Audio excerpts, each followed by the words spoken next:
nosotros vemos en el enfoque clásico tenemos una superficie que con una primera aproximación vamos a decir que es una superficie esférica. Entonces, de forma natural, nosotros podemos situar el sistema de referencia en el centro de la imagen. Entonces, aquí ponemos un sistema de referencia coordenado la prueba funciona como sigue. Vamos a poner una fuente puntual en el sistema. Tenemos aquí una fuente puntual que se puede reproducir con un láser. Entonces, la posición respecto del sistema de referencia, respecto al centro de la esfera, la vamos a indicar con un vector S. Un punto, una fuente puntual emite en todas las direcciones de forma ideal. Entonces, un rayo que parte de aquí va a iluminar todo el espejo. Entonces, vamos a tener un punto de reflexión sobre la superficie del espejo. Vamos a indicarlo aquí por este puntito que lo vamos a llamar M. Entonces, este punto M tiene esta representación en el sistema, en este sistema de referencia. Aquí, el rayo que alcance ese punto se va a reflejar atendiendo las características propias de la reflexión que en un momento vamos a analizar, y vamos a obtener un rayo reflejado. Ese rayo reflejado va a intersectar con dos planos. Un plano es el de la rejilla, en donde nosotros colocamos, en donde nosotros tenemos líneas rectas o líneas cruzadas, líneas rectas verticales, líneas rectas horizontales, y además vamos a tener, más adelante, después de cruzarlo, vamos a tener un plano de observación. Vamos a indicarlo, digamos, de esta forma. Aquí así. Entonces, exagerando un poquito el dibujo, tendríamos aquí un punto de intersección en el plano de la rejilla. Se sigue propagando. Cuando cruza la rejilla, la intensidad de este rayo se va a modular dependiendo de la posición particular en que se cruce, y se va a seguir propagando y lo vamos a detectar en este punto. En la rejilla le vamos a decir que el punto de intersección, este es un punto G, y en el plano de observación diremos que el punto en donde intersecta ese rayo, en donde se detecta con intensidad ya modulada, es un punto C. ¿Cómo es que se refleja? ¿Qué características cumple el rayo que alcanza un punto en el espejo y se refleja? No puede este rayo azul, dado este rayo rojo de incidencia, reflejar en cualquier dirección. Tiene una muy en particular y que obedece a las leyes de refracción. La primera es que el rayo de incidencia, el vector que nos indica la incidencia del rayo que alcanza el espejo, y el rayo que se refleja con la normal en el punto de reflexión del espejo son coplanares. Esa es la primera ley de reflexión. Y la segunda es que el ángulo que hace el rayo que incide con la normal es igual al ángulo del rayo reflejado con la normal. Entonces, gráficamente nosotros lo podemos representar de esta forma. Tenemos una superficie arbitraria. En este punto pensemos que es un punto sobre la superficie. Tenemos aquí la normal en el espejo. Entonces tenemos el rayo que incide, tenemos aquí el rayo que incide, y tenemos del otro lado el rayo que refleja, y bien, entonces gráficamente nosotros tenemos que este vector de incidencia, que refleja y la normal deben estar contenidos en el mismo plano. Y la segunda es que el ángulo que hace este vector con la normal es igual al ángulo que hace este otro vector con la normal. Entonces, esas son las características de reflexión que hay que satisfacer. Ahora, ¿cómo nosotros podríamos codificar eso en una forma analítica conveniente? Bien, entonces tenemos una superficie que vamos a pensar que es el plano tangente en el punto de reflexión, donde su normal la tenemos aquí. Que es un vector que nosotros deseamos reflejar en esta superficie, y la imagen por reflexión de este vector sería esta que tenemos acá. Vean que sería algo como esto. Entonces aquí se satisfacen las características que se desean. Si nosotros vemos, ok, esto está contenido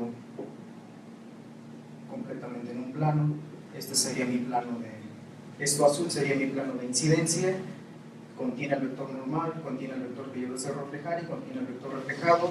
El ángulo que hace este vector es el mismo que hace el vector reflejado, y bueno, representarlo matemáticamente, este es el plano azul, esta es la normal, lo vemos solamente en el plano. Esto que está aquí es el plano tangente, aquí tenemos el vector V, aquí tenemos el vector V', está aquí V', y representarlo, esto es V, vemos que es igual, V', perdón, el vector reflejado es igual a V mismo menos 2 veces la proyección que tiene el vector sobre su normal, menos 2 veces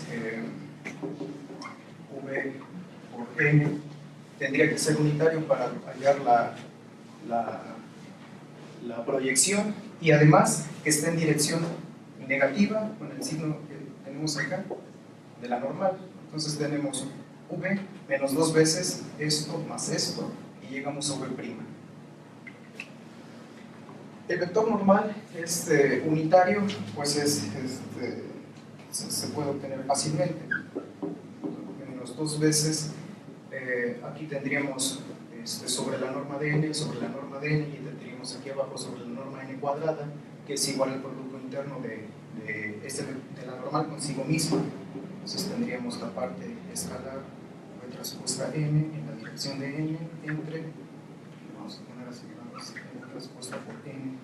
Y como esto es un escalar, entonces lo puedo poner en cualquier parte sin afectar, y puedo yo también intercalar esto, puesto que es producto interno y es conmutativo.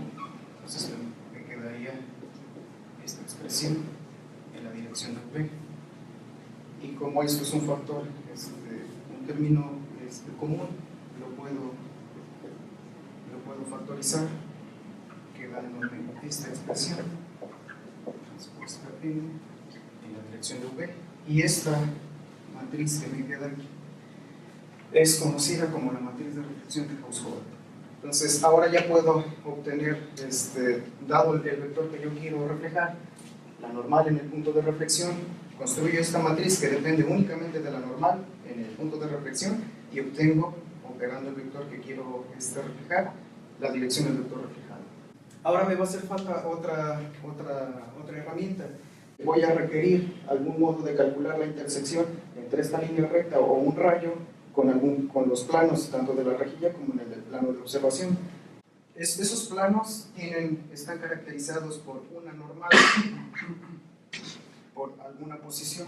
Voy a poner el dibujo. Tienen una normal, tienen cierta posición, le voy a decir NG, la posición le voy a decir T sub G, y la misma historia para esto. Voy a decir que aquí tenemos una normal diferente en el plano de observación y una posición que le voy a llamar T sub C.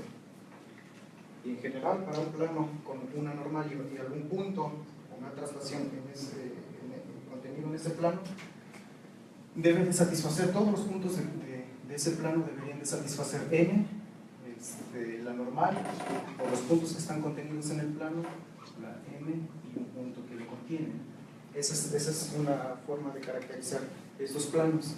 Y por otro lado, para las rectas, tendría que todo punto sobre una recta debería de ser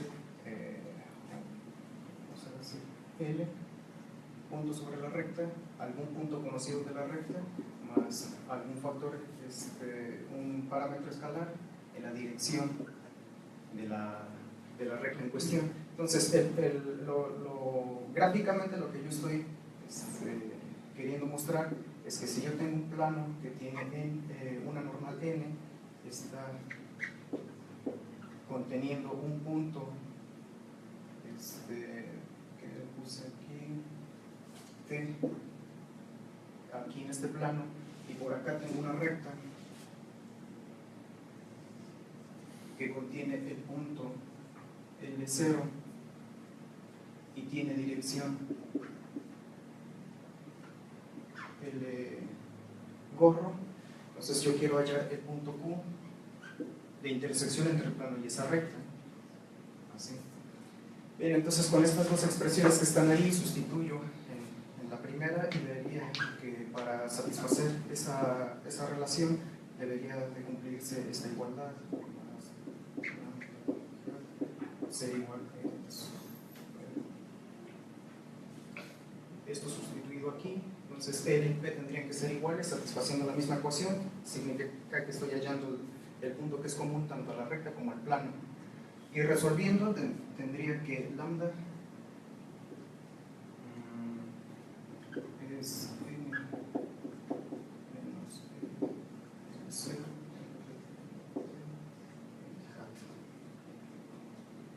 así.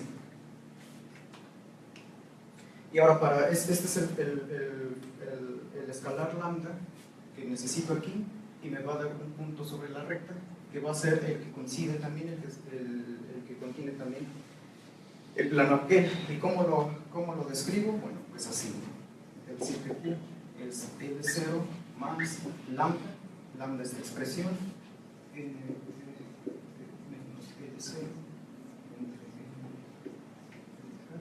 en la dirección de L. Nos hace falta ya una última relación. Cuando nosotros tenemos un punto de intersección acá, a pesar de que los puntos que están representando a este plano están en el espacio tridimensional, G tiene componente en X, Y, Z, pero la rejilla es un objeto bidimensional. Entonces yo necesitaría para conocer la modulación de intensidad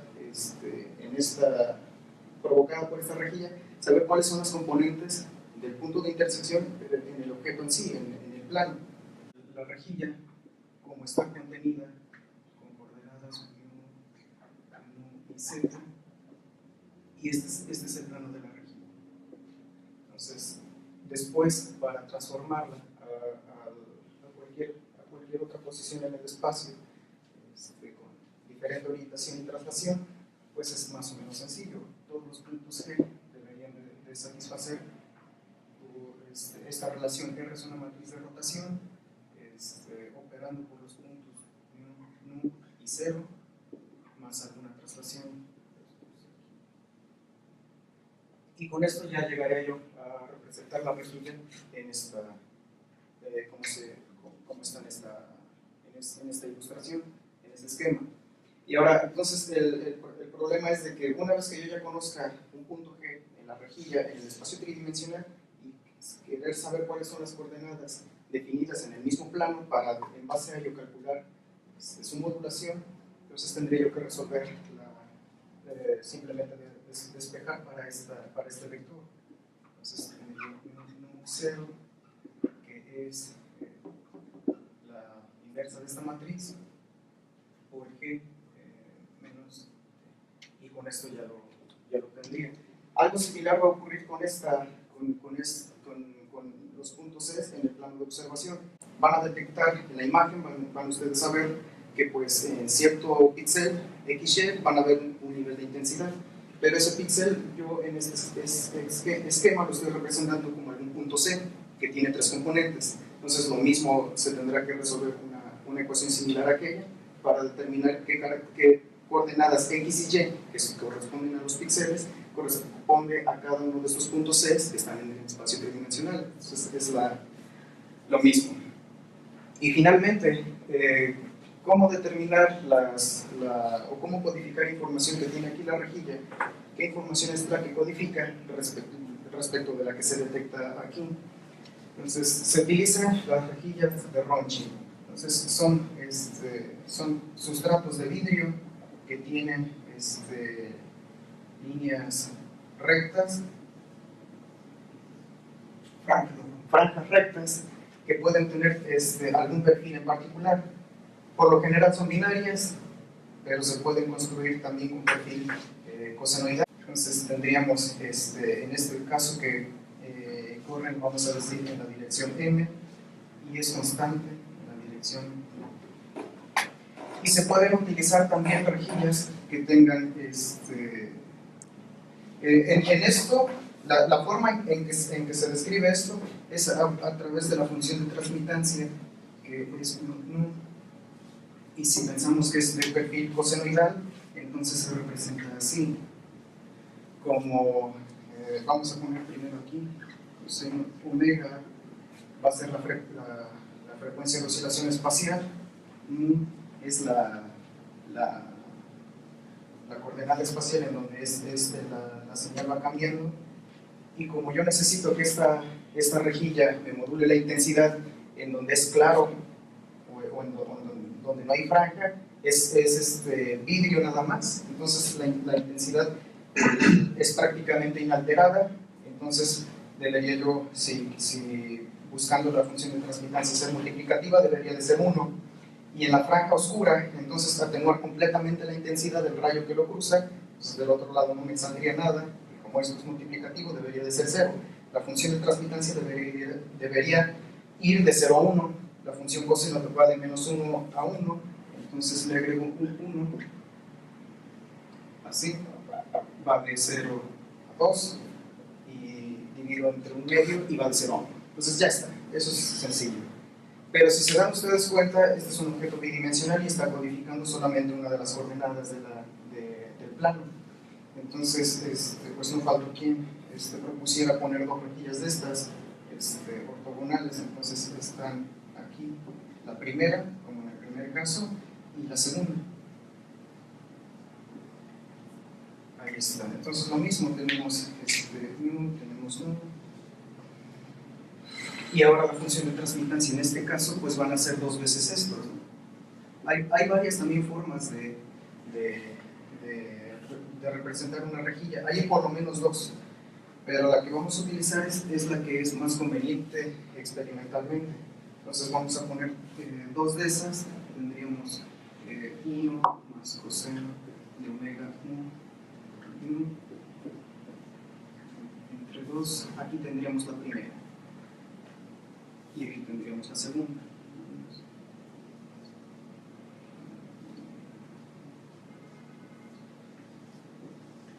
Ahí está, entonces son dos rejillas que van de 0 a 1, dos rejillas que van de una segunda rejilla que va de 0 a 1, y en algunos casos sí de 0 a 2, esta adición. Entonces debería de llevar aquí también ese término. Entonces esta es la función de transmitancia para una rejilla de este tipo y es la más conveniente, porque con eso siempre se ha pensado en que las rejillas en la prueba de Ronchi son un filtro. Y la forma de pensar de esta forma, con este sistema, es que las rejillas de Ronchi, además de ser un filtro, son un elemento que codifica un sistema coordenado. Tenemos mu y tenemos nu codificados en una función de transmitancia y más adelante como una imagen, como la fase codificada en el patrón de intensidad. Tenemos el punto de la fuente puntual dado por el vector S, alcanzamos un punto en el espejo dado por el vector M y calculamos la dirección del rayo de incidencia. Esto le vamos a decir L sub S, así, y que lo calculamos de esta forma. Entonces L sub S sería M menos S entre su norma. Ahí lo tienen. Bien, entonces ahora necesitamos saber cuál es la norma, cuál es la normal al punto de reflexión, al punto M de esta superficie. Es el mismo, exactamente, el punto de reflexión, la normal en el punto de reflexión es M y su normal es M mismo. Ok, entonces ya ahí está, entonces ya tenemos el vector de dirección del rayo incidente, ya sabemos cuáles son sus normales, entonces podemos calcular la matriz de Householder, la matriz de reflexión para cada uno de esos puntos y calcular el vector de dirección del rayo reflejado. Entonces lo vamos a poner por acá, aquí tendríamos LC, así, aquí calcularíamos AM por M transpuesta entre M transpuesta M. Y el rayo reflejado L sub S hat como H por LC. Perdón, al revés. LC, LS, así. Y ahora este rayo se sigue propagando y yo quiero averiguar cuál es el punto de intersección del rayo reflejado con la rejilla. Entonces aquí voy a utilizar esta expresión G. Yo requiero un punto sobre la recta. L0 es un punto sobre la recta. ¿Y cuál? Este es el rayo reflejado, esta sería mi recta. ¿Qué punto sobre la recta yo conozco? El punto inicial. Exactamente, el punto de reflexión.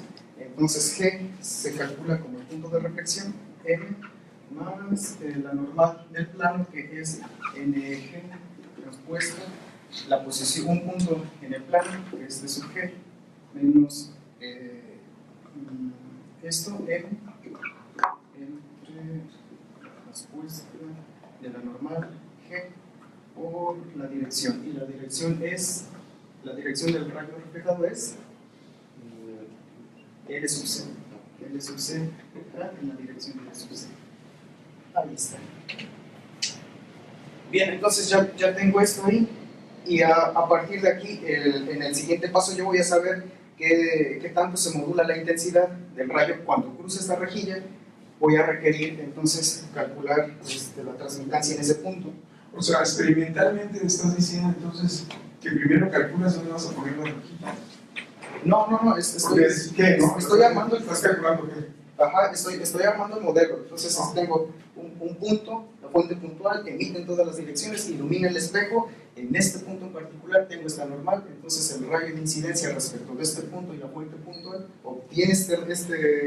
obtengo este rayo reflejado, cruza a la rejilla en este punto. Quiero calcular cuál es la intensidad, cuál es la modulación de intensidad después de cruzar la rejilla. Entonces tengo que calcular esta parte, que necesito las coordenadas muy nu en el plano de la rejilla, porque tengo G, tengo el punto de intersección, pero el G, X, Y, Z.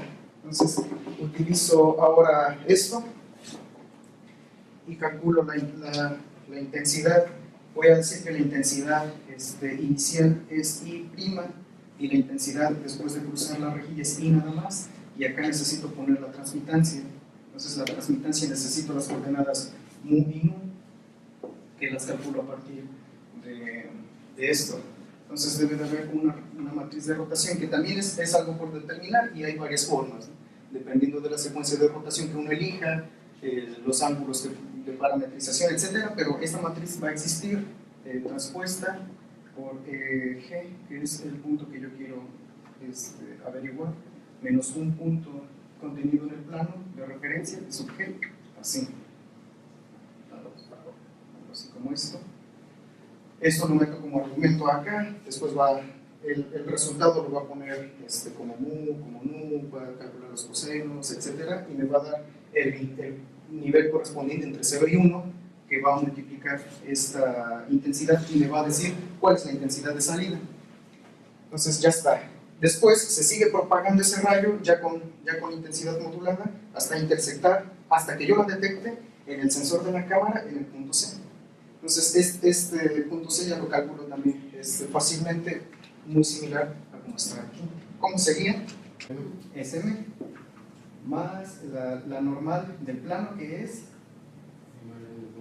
NC, exactamente transpuesta, un punto en el plano que me sirve como referencia, que es T sub C menos Q punto en la recta entre la normal. T sub C. Así intersección. Ya está. Ahora sí. Y ahora, ¿cómo nosotros lo podemos ver? Voy a borrar aquí tantito. ¿Cómo lo podemos ver gráficamente para tener una idea de qué es lo que está pasando? Entonces, dice que necesitamos un punto de reflexión. Podemos dar aquí un punto de reflexión M. Hacemos todas esas operaciones y ¿qué me va a dar como salida? ¿Qué es lo que yo obtengo como salida después de realizar todo el proceso hasta acá? Este es el plano de observación. ¿Qué es lo que obtengo acá? G es es esto. No, eso es C, ¿no? Eso es lo que estaba viendo. Bueno, C, exactamente C fue uno de los resultados, entonces tendría yo C, y hay otra cosa también que obtengo, ¿niveles de qué? De intensidad, exactamente. Entonces tengo dos resultados. Una es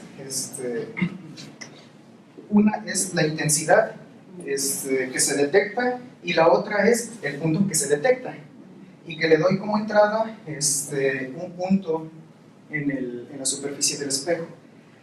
¿Cuáles en este modelo las variables independientes, las que me permitan reproducir todo esto? ¿Cuáles serían? Vean que yo estoy partiendo aquí de M, y M es un punto sobre la superficie, pero es una superficie en un espacio tridimensional. Entonces, pues, en teoría podríamos pensar en que hay dos variables independientes que me parametrizan esa superficie. ¿Cuáles son? Exactamente, son los ángulos polares para esta esfera. Entonces tendría yo aquí seno de teta, coseno de phi, seno de teta, seno de phi, coseno de teta, así.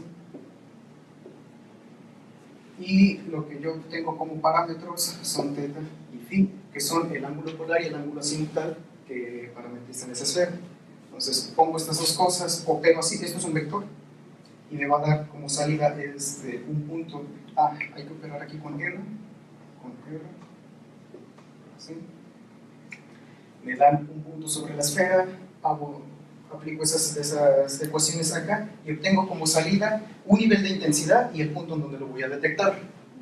Entonces, para varios teta y para varios phi, para la superficie de esta esfera, yo voy a obtener diferentes puntos y sus correspondientes niveles de intensidad. Entonces, ustedes vean aquí, para algún puntito sobre la superficie, elijo y aquí en este punto detecto cierto nivel de intensidad. Elijo otro punto y por aquí me va a dar un punto y un nivel de intensidad. Ya lo hago así para muchos, para toda la superficie y todo lo denso que ustedes deseen, y al final voy a obtener un punto acá, otro punto aquí, otro punto acá, otro punto allá, etc. Ahí está. Y lo hago más denso para pues llenar un poquito más esos huecos y obtener una imagen más o menos decentemente visible. Pero ahí está el problema. Nosotros cómo necesitamos o cómo requerimos que las imágenes estén disponibles cuando queremos hacer procesamiento de datos. Entonces, ustedes reciben experimentalmente unas imágenes que están así.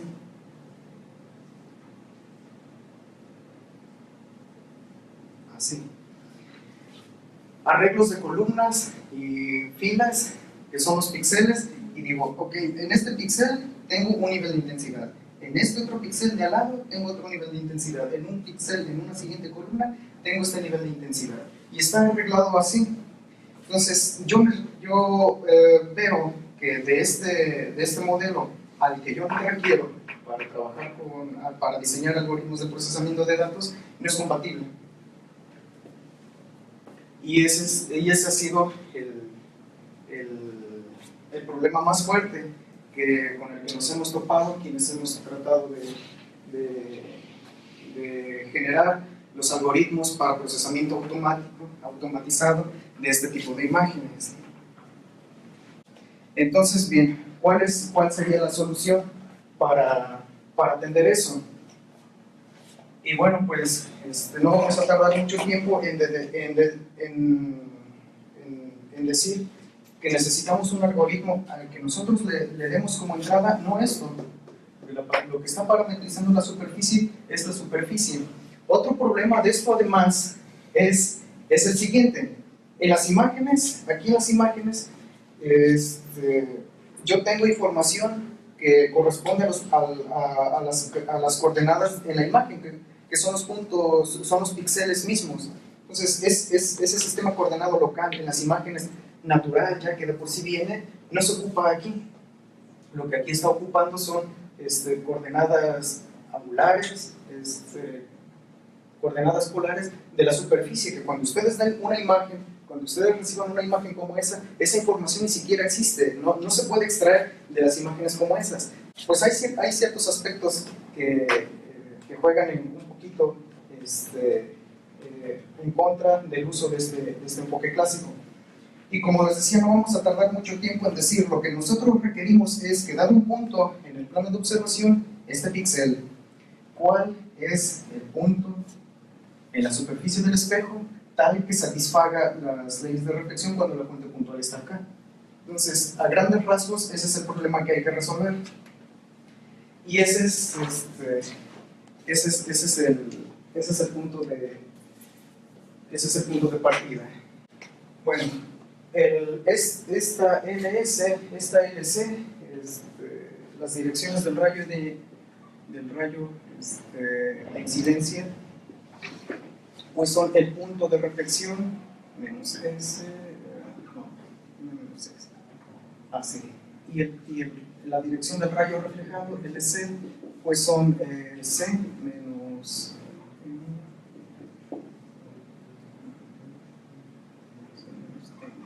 si por ahí me voy equivocando me van diciendo. Entonces, la dirección es M menos S y luego la dirección del rayo reflejado es C menos M. Ahí está. Y ahora, pues hay ciertas reglas que hay que satisfacer y ya les había yo comentado. La primera es, de acuerdo a las reglas de reflexión, la primera es que los ángulos no, que los vectores son coplanares, ¿no? Entonces, primero hay que satisfacer coplanaridad. ¿Qué quieres obtener? Ya se me fue el problema. Con el modelo clásico, pues vemos que hay ciertos problemas. Sí. Y ahora, entonces, el problema que nosotros detectamos es que lo que parametriza es la superficie, y lo que nosotros queremos es que lo que parametrice sea el plano de observación, los puntos, los píxeles en la imagen. Entonces, ahora vamos en sentido inverso. Ahora, en vez de obtener el modelo partiendo de aquí hacia allá, ahora vamos a ver, yo quiero dar primero como entrada, como argumento al algoritmo esto, y que me calcule pues el correspondiente nivel de intensidad. Entonces vamos a ver cuáles son las características que deben de satisfacer LC para hallar la solución, para hallar el punto de reflexión tal que se satisfagan las leyes de reflexión. La primera es coplanariedad, la segunda es el que comentabas, Octavio. El ángulo de incidencia es igual al ángulo de... Exactamente, igualdad de los ángulos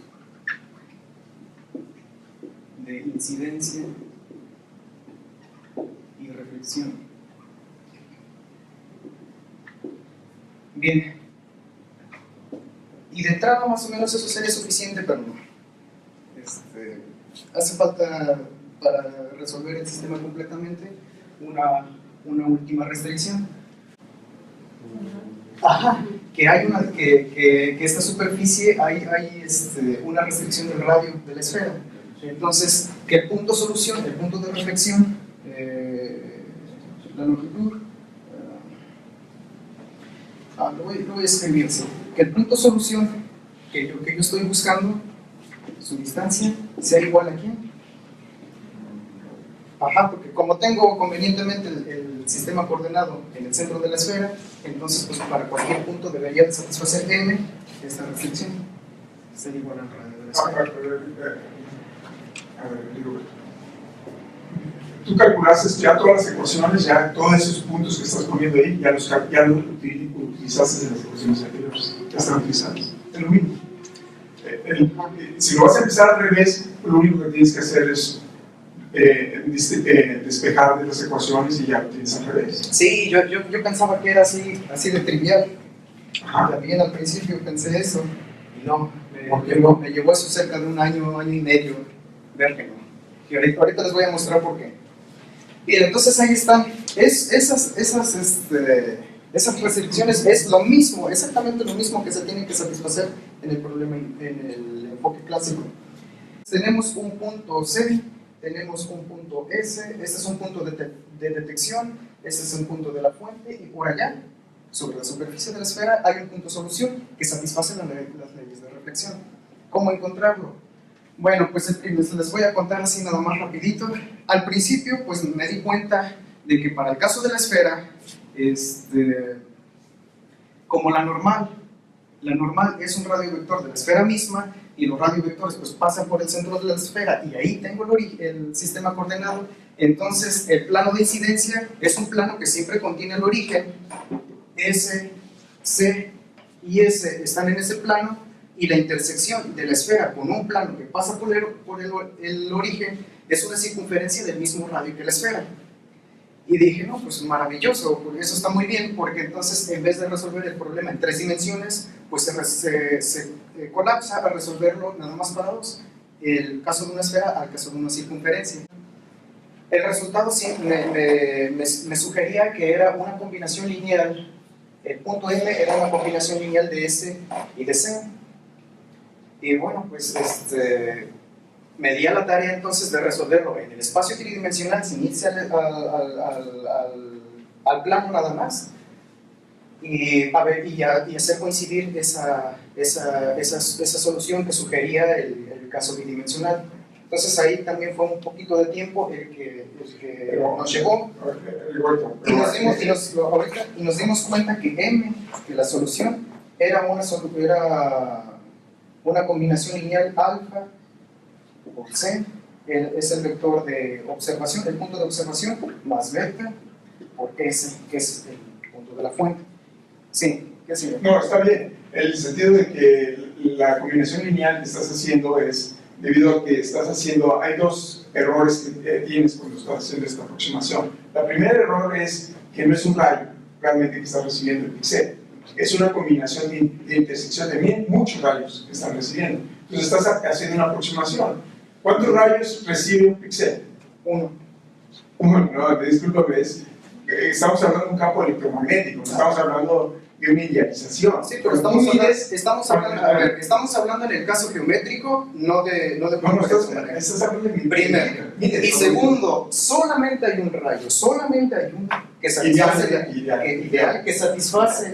satisface la ley de reflexión, que para esta fuente puntual está emitiendo en todas direcciones. Esto emite en todas, pero para este punto, el C, este punto solamente hay un rayo acá que va a alcanzar el rayo reflejado. Hay solamente uno. Hay un solo píxel. Sí. ¿El píxel nada más tiene un rayo? Sí. Bien, Entonces no tiene dimensiones el píxel. ¿Perdón? No tiene dimensiones el píxel. Ah, ok. Ya. Es para un punto. Entonces, el punto tiene dimensiones, pero hablando de un punto. Sí.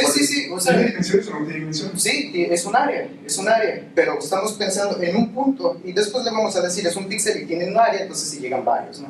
Pero para el caso de modelado, tenemos aquí un punto, y es solamente un rayo que llega, ¿no? Para un punto, no para un píxel, para un punto. Entonces, ahí, bueno, volviendo otra vez a la parte en que nos quedamos, vimos que el punto sobre la superficie que hace la reflexión es una combinación lineal de C y S. Está bien, porque bueno, pues entonces hay que calcular las coordenadas oblicuas alfa y beta, que para esta base C y S me resuelven el punto M, y hasta ahí estaba todo muy bien. Ahora, ¿cuál es y además la coplanaridad, la primera restricción ya se satisface con esto? M, S y S, C y S están en el mismo plano. Ya. Después, la igualdad de los ángulos de incidencia y de los ángulos de reflexión. Bueno, entonces ahí para el caso de 3 dimensiones podemos más o menos visualizarlo así. En la superficie del espejo, aquí, en la superficie del espejo, nosotros tenemos acá una normal que le vamos a decir que M, que es la normal, está normalizada. Aquí tenemos el ángulo, la dirección de incidencia, aquí tenemos la dirección del ángulo reflejado, así. Ahí vamos a ver. Ahí está. Entonces, bueno, pues este vector, como no hay ningún problema en deslocalizarlos, siempre y cuando conserven su norma y su dirección. Ese está aquí. y este vector lo podemos pasar al otro lado así, así como menos L sub C. Y recordando que el producto vectorial de dos vectores está definido como la norma de un vector por la norma del otro vector por el seno del ángulo que hay entre esos dos vectores en la dirección de un vector normal a ellos dos. En términos matemáticos, y pues para este caso yo vería que el producto interno de M con S me daría un vector en esta dirección relacionado con el ángulo que hay aquí. Y para que satisfaga la reflexión, yo requiero que este otro ángulo sea igual que este, es decir, menos LC producto cruz con M, me va a dar otro vector en esta dirección, y necesito que sean iguales. Esto es LS cruz M va a ser igual a menos LC cruz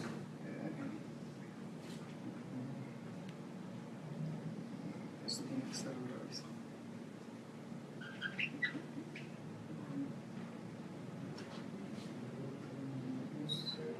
Entonces, así. Y si me voy equivocando, me van diciendo. No te preocupes, o sea, yo creo que la idea lo importante es que no va saliendo. Lo importante es cuál es el objetivo, ¿no? Sí. No los detalles de las matemáticas, eso es lo de menos. O sea, lo importante es la parte experimental, cuál es la aproximación que logras. Okay. Bien, entonces con esta ecuación estoy atendiendo esta restricción. Y bien, entonces haciendo ahora un poquito de a ver, ¿dónde borramos? Haciendo ahora un poquito de desarrollo. Entonces M de antemano sé que debe de tener aquella estructura, y LS, L sub S y L sub C tienen esta otra. Entonces con la primera es L cruz, L sub S es L menos S entre L menos S, y esto es igual a menos a LC, y LC es C menos N plus N entre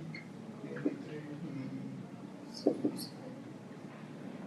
Y los Yo productos... sugiero, es el resultado final, y ya, yo creo que te brincas todos los rollos. Ajá, Porque lo hiciste bien, o sea, no hay duda de que si lo hiciste bien. sí, pero se los quiero mostrar. Ok. Sí, si no, sí, si no, pues no lo aventamos en diapositivas, ¿no? Y ahí queda, ¿no? Pero se los quiero mostrar. Entonces, bien, y me van ayudando, sirve también de que, pues, hay... La práctica. A lo mejor el modelo final está mal y no me había dado ni cuenta, ¿no? Pues vamos a ver. Pues esto, pues me da 0, y entonces tengo menos M plus S entre M menos S es igual a esta otra parte. Aquí también tengo un producto vectorial que se hace 0, tengo C plus M entre C menos M, y después puedo ayudarme con simplificar esta expresión atendiendo que M ya debe de tener cierta estructura, que es esta, es una combinación lineal. Entonces, bueno, pues se va a simplificar un poco más. Entonces tengo alfa, a ver si me editan, alfa C más beta S plus S con un signo negativo aquí, M menos S igual a menos C cruz M es otra vez alfa C más beta S entre C menos N. Ahí está. Y tengo C cruz C, y aquí tengo S cruz S, entonces se va a simplificar también, y va a quedar como menos alfa por C sobre... y bien, esto lo voy a pasar ya del otro lado. Menos alfa C, esto se hace 0, va a pasar para el otro lado, y esto va a pasar de este, y quedaría como C menos C, ¿verdad? C igual a menos esta otra parte, que va a ser beta por M menos S de, aquí es C cruz S, C cruz S, ¿me ven que ni me dicen? C cruz S, y de este lado C cruz S también, C cruz S, ya está. ¿Tenemos algún signo más, algún un signo menos. Se me hace que sí, ¿verdad? Bueno, yo como ya me lo sé de memoria, no me sé el desarrollo de memoria, pero el resultado sí. Entonces hace falta por ahí un signo menos. Pero bien, ahí está. Entonces, pasamos esto del otro lado y tenemos como factor común el C plus S, y entonces podríamos despejar. Antes es que me está un poquito chirreando el signo. Aquí está un signo. Aquí está C plus S. ¿Me creen? Sí. Y entonces va a quedar, me voy a saltar el signo que por ahí anda, y va a quedar alfa C menos M menos, ese es el signo que falta, beta menos S, así, todo esto por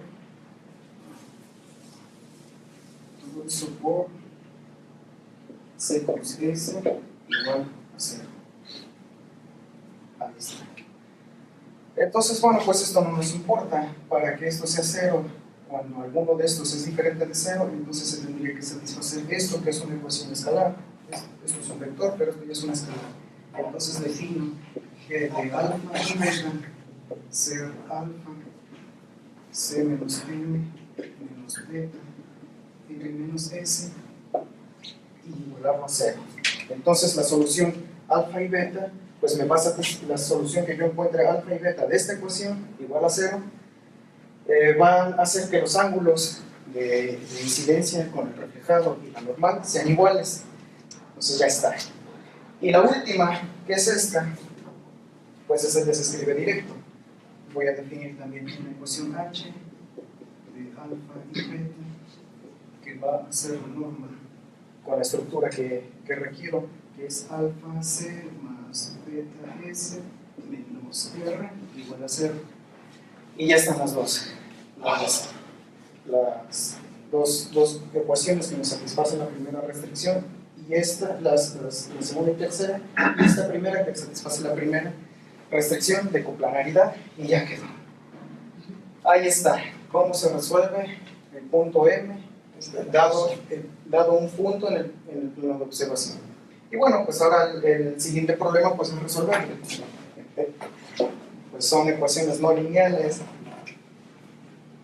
Y bueno, pues ya cuando algo suena no lineal, ya empiezo a tener frío. Bien, pues hay por fortuna el problema se presta. ¿Por qué? Cuando se hace la prueba esta de Ronchi que les mostraba yo aquí en un principio, la fuente puntual y el plano de observación no se ponen en cualquier parte.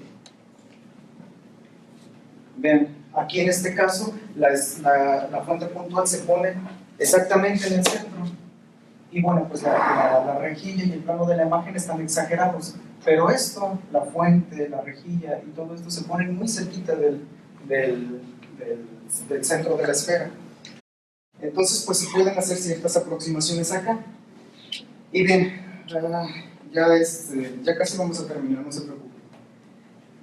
A ver. Bueno, entonces hacemos una aproximación en series de Taylor de estas expresiones de M menos S, de C menos M o M menos C. Es lo mismo, es una norma, es igualmente a signos. Y ahora, para nuestros objetivos, que son estos términos, C menos M o M menos C, y este otro, M menos C, conforme al arreglo experimental, que sabemos que la norma de M es mucho mayor que la norma de S, y lo mismo que la norma de M es mucho mayor que la norma de C, así. Entonces pues podemos hacer una aproximación tomando los primeros términos de la serie. Y en el caso más simple, el más sencillito que ustedes quieran, es pues tomar el primero. Siguiente aproximación es tomar los primeros dos. Siguiente aproximación es tomar los primeros tres, etc. Con el primero, entonces para este caso, M es mucho mayor que C, M es mucho mayor que S, entonces su aproximación con el primer término en la expansión de la serie de Taylor, pues es la norma de 1, que es la norma de M, es la norma de M, y es igual a ¿qué? La norma de M, ¿qué es? La norma de M es un vector que va desde el centro de la esfera a un punto de la esfera. ¿Cuál es la norma de M? El radio, exactamente. Entonces, pues, con esa aproximación, nosotros tendríamos en la primera función que G de alfa beta es igual a pues alfa menos beta por R igual a 0. Lo que implica que alfa y beta tienen que ser iguales. ¿Quién sabe aquí? Pero son iguales, ¿no? Esto implica que alfa es igual a beta igual a lambda. Y lambda todavía por determinar. Y ahora, esa lambda, ¿cómo la calculo? Pues la encuentro usando la siguiente restricción, la de que el punto solución en la superficie de la esfera está a una distancia r del centro de la esfera. Entonces, bueno, ponemos ahora alfa y beta aquí con esta aproximación. Entonces, esto es un factor común, son iguales, sale. Tendríamos que h alfa beta tendría sale lambda, valor absoluto que está dentro de una norma, la norma de C más S menos R igual a 0. Lambda va a ser igual a, esto lo paso para acá, a R sobre C más S y un sigma. Y luego ahora esa lambda, que son las alfas y las betas, la sustituyo en esta primera ecuación, en esta, para hallar el punto solución tan anhelado. Entonces M es igual, alfa y beta son iguales y es esto. Entonces es R, perdón, es sigma R C más S entre esta norma que está acá, C más S y sigma es igual a más menos 1 por el valor absoluto que aquí apareció. Y esto fue todo un rollo, pero esto, recuerdan que al principio de esta charla les había comentado que me había yo ido a resolver el caso en 2 dimensiones, hacer una transformación del plano de incidencia en 3D al plano cualquiera, resuelves, transformas inverso, regresas al espacio tridimensional, y a lo que llegaba era esto. Y pues a mí en particular me gustaba un montón porque es una forma simple, es agradable, es fácil de manejar y tenía una cierta estructura, es una combinación lineal de C y S, la solución. Y bueno, pues fue un poquito de tiempo llegar a formular el problema así y darle la solución tal que coincidiera con el caso particular. Pues el siguiente paso es no utilices un término, utiliza dos. No utilices 2, utiliza 3, no utilices 3, utiliza 4, hazlo iterativo y alcanzas el nivel de exactitud, el que sea requerido. Y bien, entonces pues tenemos aquí algunos resultados. Entonces aquí tenemos una superficie en datos sintéticos, una superficie esférica, tenemos aquí una fuente puntual. Estos son los puntos en el plano de observación y para comprobar el rendimiento del modelo que nosotros proponemos con lo que ya se conocía con el método clásico, entonces resolvemos directo, resolvemos como en el enfoque clásico, partimos de la fuente, hacemos todo ese rollo que les platicé al principio y encontramos los puntos Cs. Y para comprobarlo es, ahora dados los puntos Cs que ya encontré por el método directo, voy a averiguar si efectivamente los puntos solución son los que se utilizaron en el primer caso. Y los errores son estos. Para este primer caso es 10 a la menos 15, en este caso es 10 a la menos 3, 10 a la menos 3, 10 a la menos 3. Que es el que vuela la precisión de la computadora, es para el caso particular en donde la fuente puntual está en el centro de la esfera, exactamente. Entonces ahí, como les comentaba, la prueba de Ronchi se comporta exactamente como una cámara pinhole. Entonces debo de ver una imagen exacta, líneas rectas verticales, líneas rectas horizontales. En ese caso particular la precisión es increíble. Y para cuando nos alejamos la fuente puntual, este es el centro de la esfera, alejamos la fuente puntual, tenemos rejilla, tenemos el plano de observación y tenemos aquí diferentes inclinaciones, diferentes posiciones, diferentes configuraciones y el rendimiento del algoritmo propuesto, pues ahí lo tienen. Las imágenes correspondientes son estas. Y acá ustedes ven, bueno, son los que nos dedicamos al procesamiento de este tipo de imágenes, les vemos cierta estructura. Y bueno, pues la ventaja que se tiene ahí es pues las más obvias. Primero, que yo puedo ya reproducir un patrón de estos, un patrón de intensidad parametrizado por las coordenadas en los píxeles, en la imagen. Y la segunda es que yo tengo una forma analítica de lo que es ese proceso de formación de imagen, por llamarlo de una forma. Y esto es lo que sugiere que el probador de Ronchi tiene cierta estructura. Con el modelo propuesto podemos nosotros construir un sistema tal que esta es la fuente de iluminación, es un puntito, esta es una rejilla, el plano de la rejilla, este es el plano de observación. Todo eso se empaqueta en una cajita, se caracteriza tal para conocer N, para conocer B, que este plano y este sean paralelos, etc. Eso se puede hacer, eso es construir un dispositivo.